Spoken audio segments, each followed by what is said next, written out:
Hello বন্ধুরা, আমি হলাম Ibrahim electric house YouTube channel তরফ থেকে। দেখতে পাচ্ছেন 4 ভোল্ট একটি ছোট মোটরের পাম্প নিলাম এবং কিভাবে চালিয়ে দেখাবো।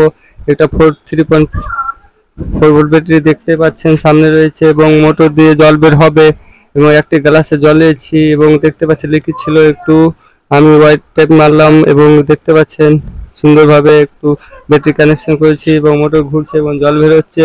কি সুন্দর একটা জল বের হচ্ছে এবং কোনো এসি কুলার ছোট পাম্প ব্যবহার করলে এগুলো কাজে লাগে।